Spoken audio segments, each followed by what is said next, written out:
And you'd think I'd be finding a shed by now. I'm in a beautiful south-facing slope. There's isolated pine trees above me.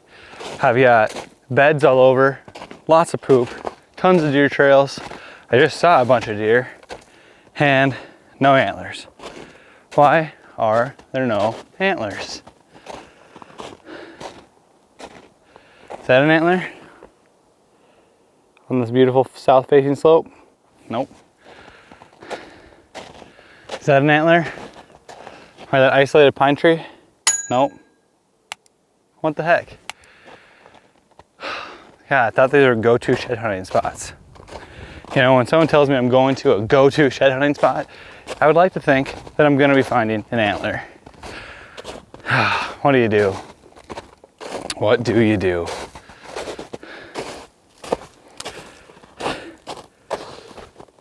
Just because I'm in a go-to shed hunting spot doesn't mean I'm gonna absolutely find antlers, but doesn't mean you can't find antlers either.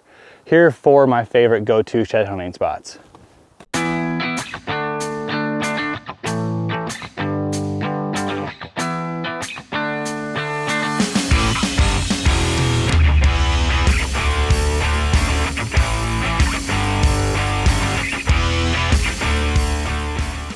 The first go-to shed hunting spot that I have is kind of a spot that I'm at right now. And this is a south-facing slope. This is, you know, big time southern facing hill exposure. You're getting constant sun on it, and that's why there's a lot of beds on this hillside. It's where deer like to spend a lot of their time in the winter. And it can be a great go-to spot for finding sheds. You know, I'm always, you know, whether I'm on my onX looking on maps, I'm always looking for those southern facing slopes on onX, because those are just spots that I'm gonna key in on. And I know there's probably gonna be deer spending time on them. This southern facing slope's even better because I got a little bit of red brush, natural browse, stuff that deer like to eat on. So I kind of got food and great bedding in one little spot. So that's definitely my first go-to shed hunting spot, and a spot that you should definitely be focusing on for finding more deer antlers.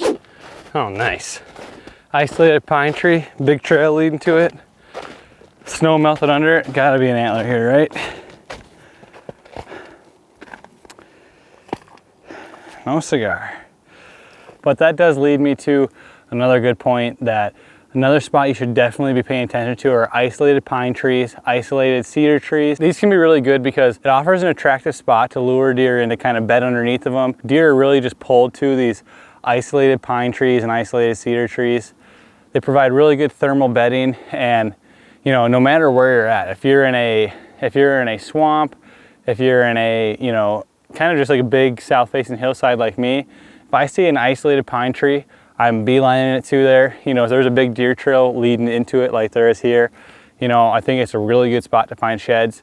Didn't find one here, but just like I'm kind of trying to get that point across, even though they're go-to shed hunting spots, doesn't mean you're always gonna find an antler there, right? But these types of spots I'm always really paying attention to, and isolated pine trees are no different.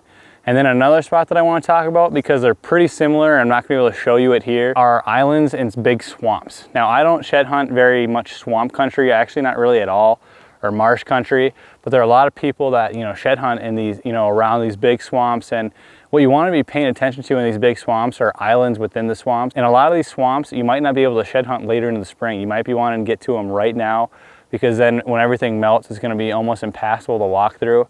But if you can get to these swamps and get on these islands, they might be, you know, what was an oak island or something like that. It's kind of the same principle as a lone pine tree. It's something that kind of pulls the deer and attracts them.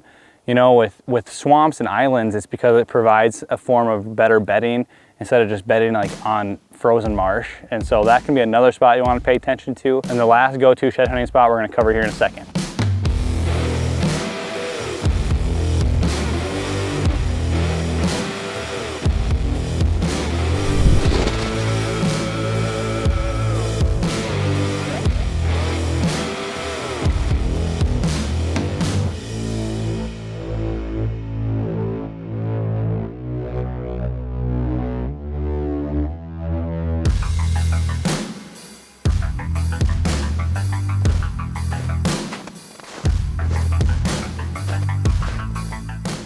And the last kind of go-to shed hunting spot that I want to cover are crop fields. Now, crop fields, I don't spend a ton of time in just because there aren't a lot of crop fields around where I shed hunt, but I'll be headed out here to North Dakota in the next couple of weeks, and I'll surely be in crop fields then.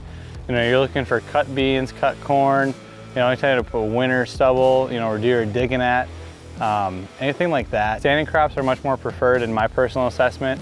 You can kind of work kind of like the first 10 rows or give or take, and kind of most times deer aren't going way out into the middle of these big cornfields.